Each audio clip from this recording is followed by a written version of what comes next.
light, if we're talking about light, the regions of darkness and regions of a lot of light, and anywhere in between from 0 to maximum intensity. And this is called the interference pattern. Then we took the case for the, and we know that the difference in path length gives you that relationship whether it's a minimum or a maximum, right? So if it's a minimum, the difference in path length typically is proportional or a multiple of lambda, and if you have destructive interference or the waves cancel, then it is an odd multiple of lambda over 2. Okay? In the case, we saw the two-slit Young experiment because it was so critical to show at the time that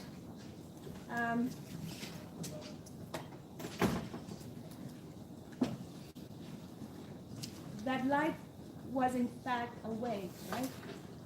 And indeed, when it's together, the two slits on a screen, on a black screen, you put a screen far away from these two slits, and you find there is indeed an interference pattern, and that can only be happening if there are waves interfering. Therefore, light can be described as a wave. The Neo quantum mechanics came about 50, 60 years later, and the world again went upside down, and we're in this interesting world where waves are particles, particles are waves, right?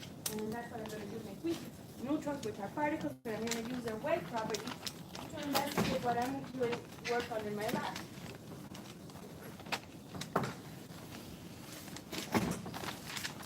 So today we're going to talk about another case where you have interference and some practical applications.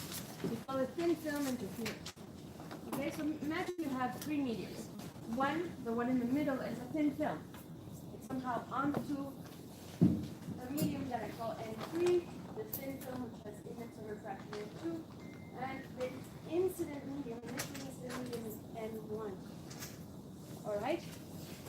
And now I ask myself, and then there's a ray, and this ray, as we know, we have a dashed line at the interface, so there's a transmitted and a reflected wave.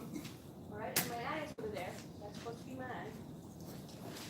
And I'm asking myself whether I'm going to see maximum intensity or minimum intensity, literally 0 or not, if that's one is in the How would that be? What are the two waves interfering in this case? Well, the first one is a ray that gets reflected, and the second one is a ray that got transmitted and then reflected off of the second interface and then went out of the medium into my eye. In reality, the intensity of the beam that is reflected and the one that went through the film and went to my eye are not quite the same intensity. There's some intensity loss. I don't get the strict zero, but a diminished intensity if it were to add destructively. If they're acting constructively, of course I get the maximum intensity possible, but again I'm adding two waves that are not necessarily in reality the same intensity. But we'll assume that they are. Alright, we'll assume that the intensity that I get on my eye coming from the two rays, even if one went to a medium and then came back. So obviously some of the rays being lost here, right? That they are the same intensity. So here we're going to do dark and bright regions, right? Alright, so the question here is, what is the intensity, as I said, that I see in my eye? Well, the intensity is the same thing that we had before. All right, it's two rays interfering, and depending on that phase angle, will I see a maximum or a minimum? But in this case, what is that phi? Before, the phi was given, right, by that kd sine theta. Right, kd sine theta for the two-slit experiment was phi. Now, for this case, what would be phi? All right, so that's the question. What is phi? Okay. Of course, now I have to put a lot of equations up there. But basically, just to remind me where that phi came from, all right? It's k sine theta for the experiment. But we can go further back. Sine theta is simply d sine theta is the path difference between the two rays. So again, I brought back the k PR, which is the path difference, all right? And where did that come from? So I'm going to start again from the top. There are two waves, all right? One, and I'm looking at a point P, and so for that point P, for wave 1 it's R1, for wave 2 is R2, right? So they're different distances from the source, all right? There are two sources. Each one generates a wave, and the point I'm interested in has R1 from source 1 and R2 from source 2. So let's write the difference in path length. The difference in path length is simply the difference between R1 and R2, right? Do you agree with this? Maybe. Let's do the maybe. Right? All right. So I can rewrite R2 as a difference in path length plus R1, for example. Right? I'm just manipulating that equation to solve for R2 in terms of the difference in path length and R1. So if I substitute that here, all right, and expand the bracket, right? By expanding the bracket, I get K R1 minus omega t plus K delta R, but K times the path difference, right? And that is 5. So I'm adding two waves, so I can rewrite this expression as the same argument, but one is out of phase, or it's the phase difference between the two, right? So now I've identified the phase, 5. What is the phase? Well, the argument of this wave minus the argument of this wave is 5, right? Clearly. You agree? Yes. Okay, good. So the difference between the arguments of the two waves interfering is what gives me the phase angle, right? The phase angle. Right? That's the bottom line. The difference between the argument of this wave minus the argument of this wave gives me the phase angle. Yes? All right. All right, so now we go back to our thin films. All right, and let's calculate what is the path difference. All right? I'm going to, the first part of the path is the same for both, so they don't contribute anything. The point where they separate is here. So I'm going to take that as the origin of two waves, all right? So this one goes back to my eye and travels a distance L. So it's K1 L. Okay, it's traveling backwards from the original wave, so it's a plus omega t, right? K1 represents that it's traveling in medium 1, correct? That's why K1 is there, because it's a medium 1. For wave 2, all right, first, it travels through medium 2 and covers a distance of 2h, right? And then it gets out onto medium 1 again and travels L. K1. You agree? And of course we have plus omega t. All right? All this would be fine, and the phase angle would be simply this minus that. Right? Did you follow from my previous argument? How you find the phase angle is this argument minus this argument. But as you can see, I have the word but here. There's a but, there is a caveat in the situation. All right, I'm going to give you a formula, all right, that happens when you solve for the following. All right, let me go back, let me go forward one slide to tell you what is happening. All right, so formally, and you will do this in later courses, so I don't want to get you dizzy, all right, totally dizzy, so just follow my arguments. What do these equations mean? I'm not expecting you to solve them or anything, but they have a significance. That means that when a wave hits an interface, there are a few conditions you need to have of this wave, all right? And in particular, you do that for the transmitted wave as well as a reflected wave. So when an incident wave gets onto an interface, and it's reflected and it's transmitted, we have to have certain conditions for these waves.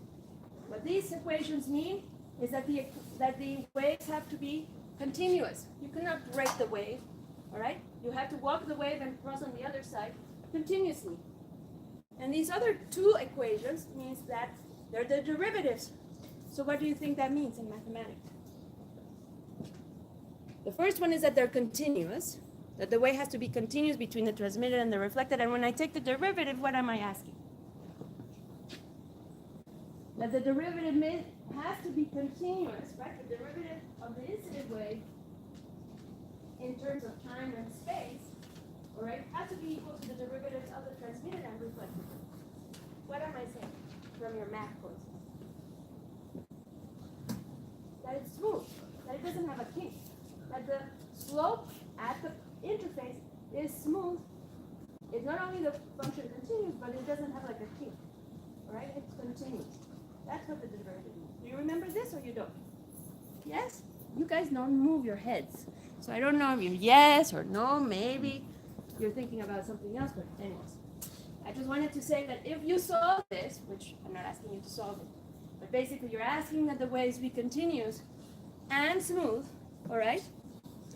Then you get to a relationship. You get a relationship between the waves, the amplitude of the wave that is transmitted and the amplitude of the wave that is reflected. And in particular, the one that is reflected comes up with this expression. That the amplitude of the reflected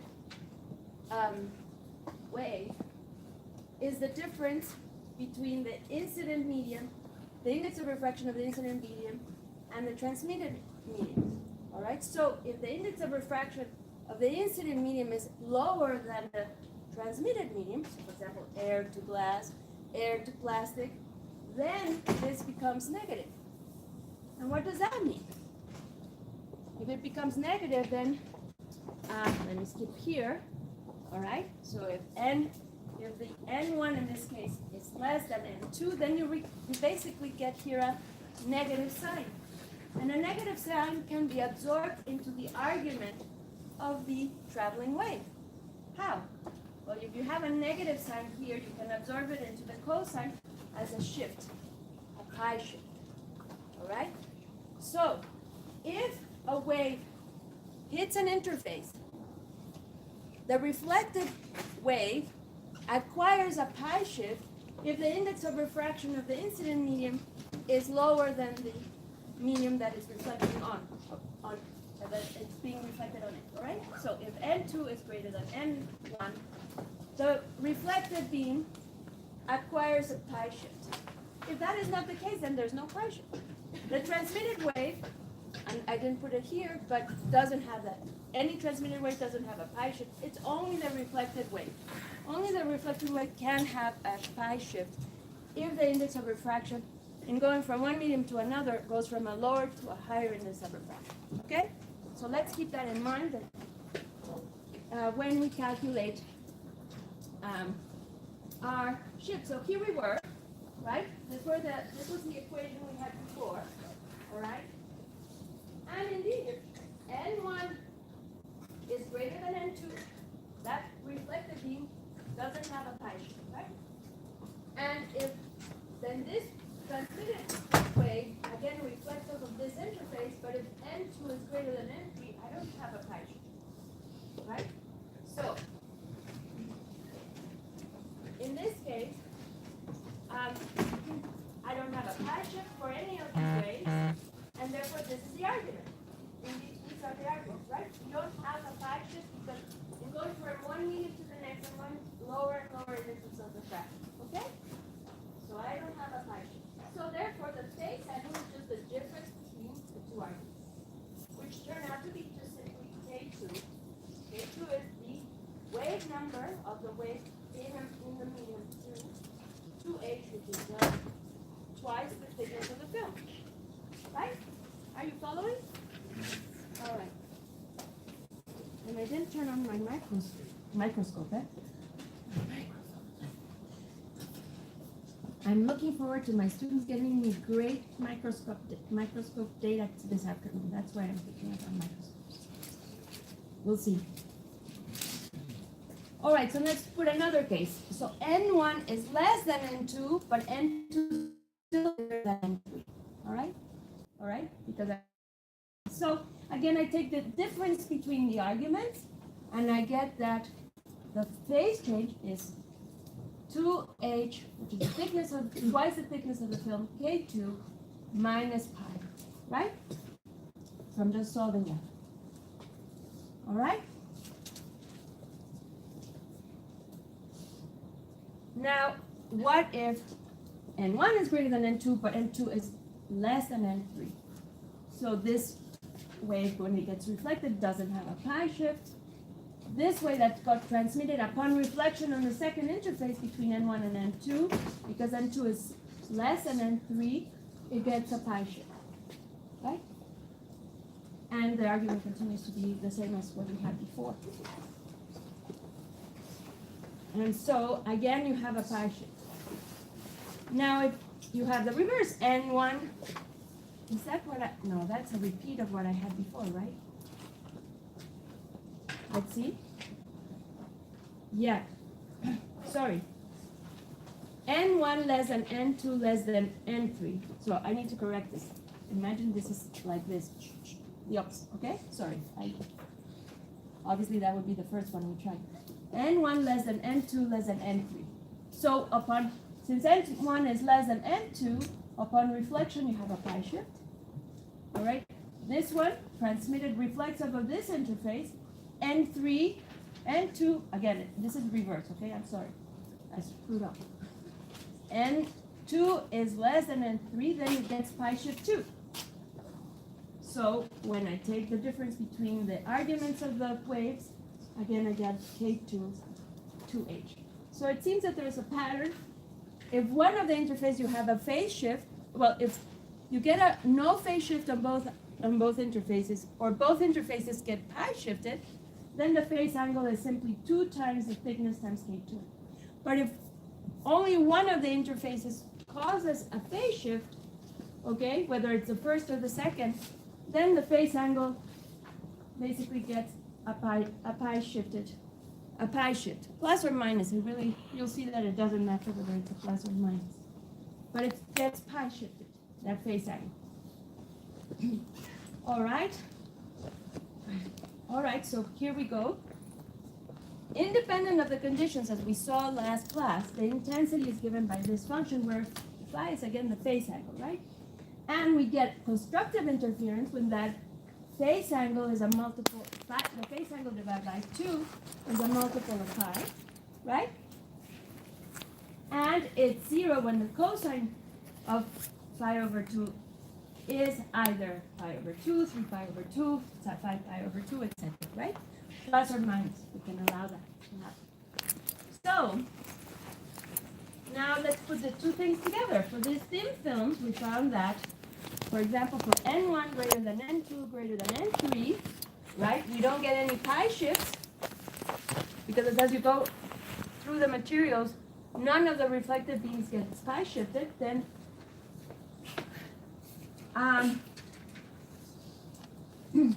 right, phi was 2h K2, right? You remember? I don't see, no heads are moving, so I'm not sure whether I should be asking this question or you're just following.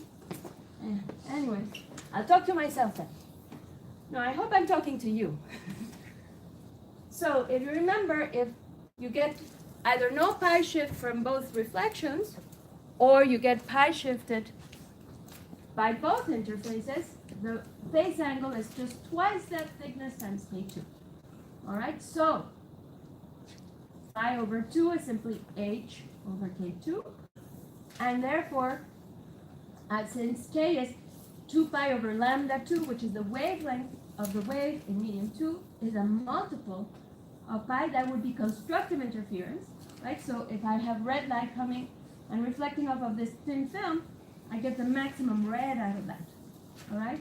But there could be a situation where I'm asking how thin can it be, that film, so I get the maximum reflection. So I'm trying to construct a thin film on a piece of material, right, that obeys these type of conditions. So for example, you have some type of conditions, you want to see what is the minimum thickness that you have to build because you want to save material and the cost to be low, right?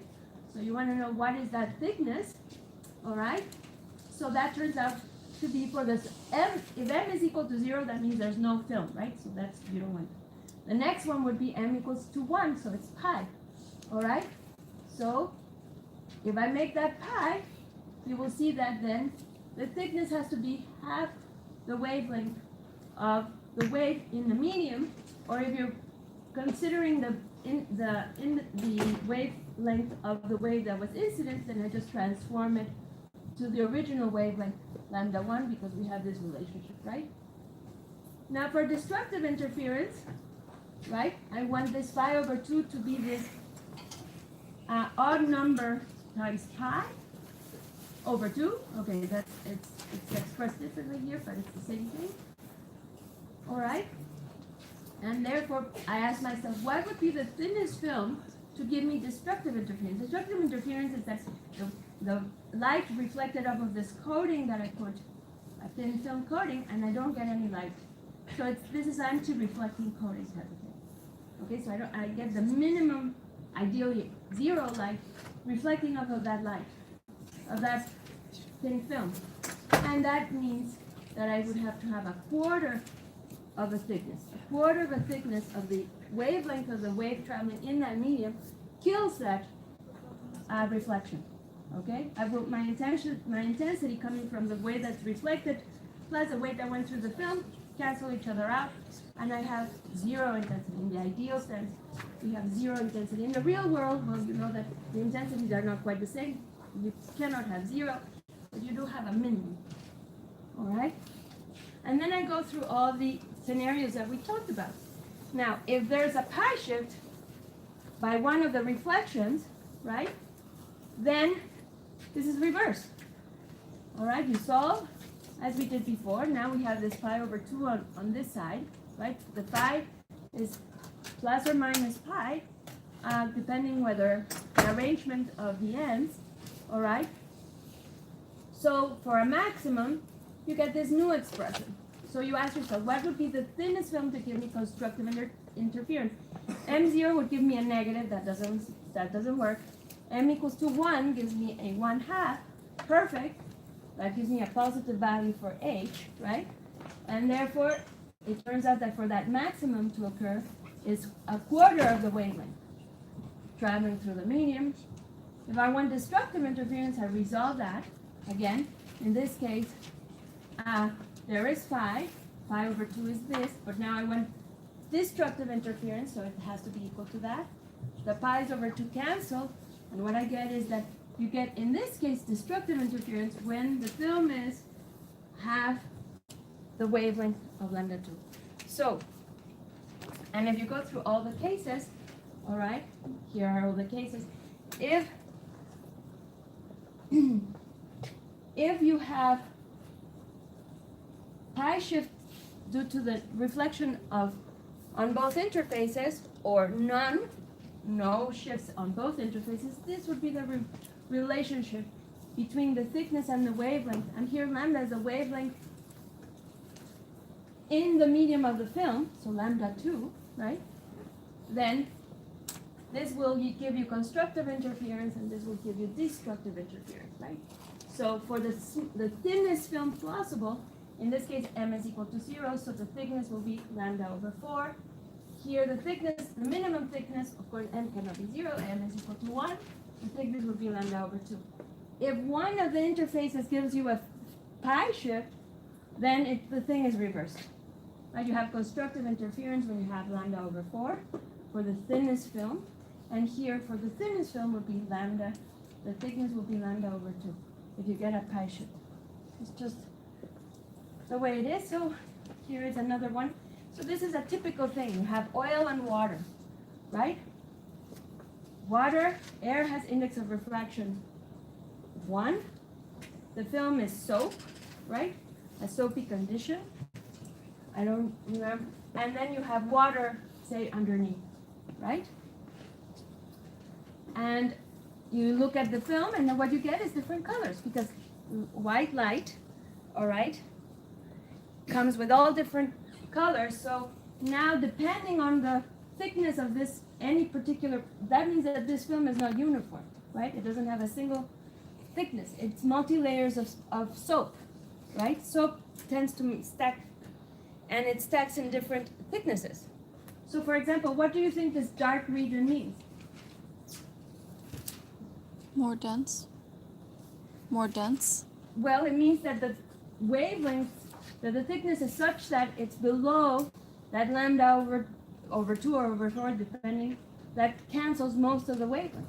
So it's so thin that it cancels all the reflections from everything. Here, the thickness, the maximum intensity that you see comes from the yellow wavelength. The maximum intensity comes from the blue.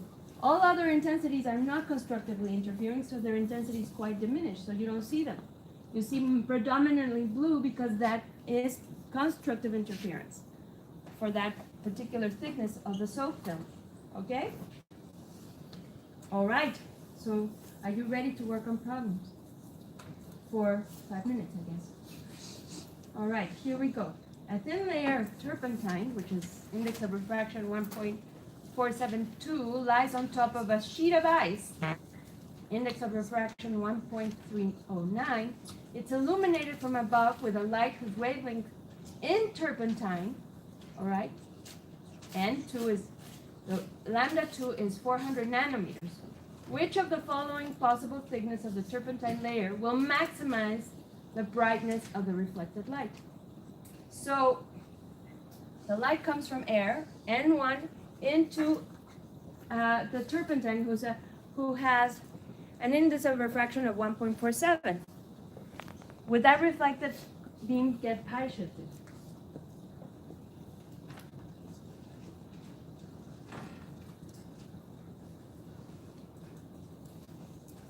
All right. So the answer is yes. Nobody is answering, but so the reflected is equal to n incident minus n transmitted over n incident plus n transmitted, and that's the reflected. Okay, so you get a minus sign if n incident is less than n transmitted. So n incident is air, and the medium you're transmitting to is 1.472. You therefore have a minus, and it gets pi shifted. All right, so you get a pi shifted of the reflected beam. Now let's look at the transmitted beam. You don't get pi shifted upon transmission, but then it reflects off of the turpentine ice sheet, right? Now, does that get pi shifted? No. Okay, so you have one pi shift, right? So the question is, which one will give you a maximum? Lambda over 4 or lambda over 2 in this case? I'm going to go back. Oh. Yes? No. Sorry, yes. Yes.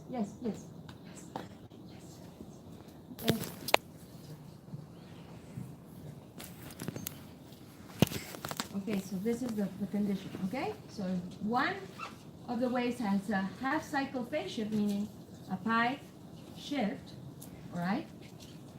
Then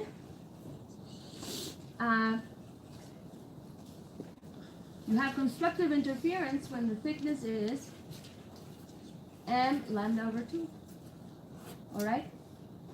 I'm sorry, only one of the reflected, right? Only one, this is the case. To get constructive interference, the minimum one would be lambda over 4, right? Constructive interference, you get the minimum thickness when lambda over 4. So what is the thickness of the film of the turpentine? Or you get to constructive interference if the wavelength is 400. All right? So if you only get one pi shift, constructive interference is thickness. 2 times the thickness was m plus 1/2 of lambda. Okay? Lambda being lambda 2. So what are the possible thicknesses? The minimum one would be m equals to 0. So the first one is thickness lambda 2 over 4, which would mean if the wavelength is 400, the thickness is 100 angstroms, right? Is that the only one? Well, let's see. If m is equal to 1, that's 3/2, right? So now the thickness, this is m equal to 0, m equals to 1, that is equal to 3/2, 3/4 of lambda 2, so that's 300 nanometers. Those are the two options in there, right? So, what is the right answer? A, B, C, D, or E? E. More than one, right? It was 100 and 300. Good. All right, which of the following possible thicknesses is the thinnest turpentine layer that will maximize the brightness? Now I'm looking at the thinnest one. Which one is it? It's the same question, but now I'm specifically asking for the thinnest one. A, B, C, D. It's a number, so it's not E, right? One of them. It's 100, right? That was the minimum. The minimum that gave me constructive interference, given that there was only one pi shift. Next question. Now again, we have a thin layer of turpentine, it lies on top of a sheet of ice. Now, which of the following possible thicknesses of turpentine will cancel the reflected light? So now this is constructive interference. We have a pi shift, as we discussed before. But now destructive interference is 2t equals m lambda 2, right? So the thinnest one corresponds not to m equals to 0, because that would be thickness 0. The next one would be m equals to 1, right? So the thickness would be lambda over 2. So what is that thickness?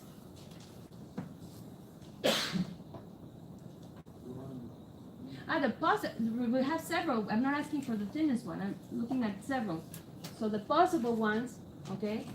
So this is for this part. Here the thicknesses would be lambda over 2 over 2. Thickness, that's m equals to 1. M equal to 2 would be equal to lambda 2, okay? So is that a possibility? Yes, right? So lambda, when you will have canceling of reflected rays when it is 200, but also 400, right? So there we go. That is exactly right.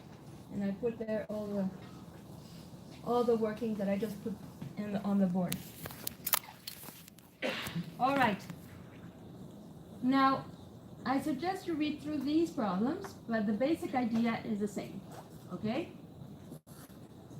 Now, we don't have time to go through them, but it's just another problem to solve. So here, the waves that you want to see in your eye are the waves that reflect off of this point, okay? So there's this ray that goes through from here all the way to your eye, and then there's the wave that goes through the air gap between two pieces of glass. Okay, so these are two pieces of glass that are making an angle, that are just very thinly separated between each other, and there's an air gap here.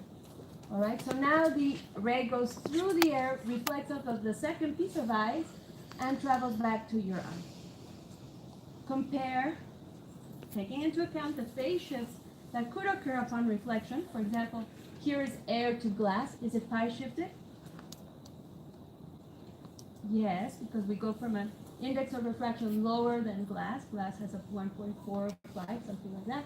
Here the reflection doesn't have any pi shift because you go from a medium that's higher index of refraction to lower index of refraction. So this one doesn't get pi shifted. This one gets pi shifted. And then you just compare the difference in path length, given that at this point the thickness is t, right? Do that exercise and tell me if you have questions. I'll be happy to respond. Of course, I'll solve it for you here, but if you have questions how we solved it, how we went about getting all the path differences that we discussed, it's here, all right? And then you can answer the question. And there's yet another one, very similar, okay?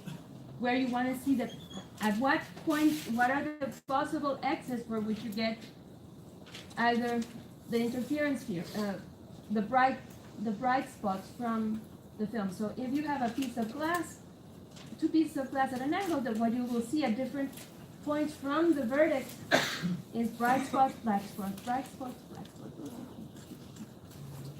That's this question. Okay? Go over it, and if you have questions, let me know. These are pretty hard.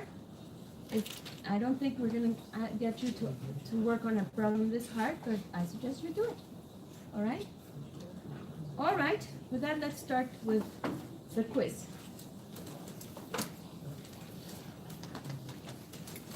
Who can help me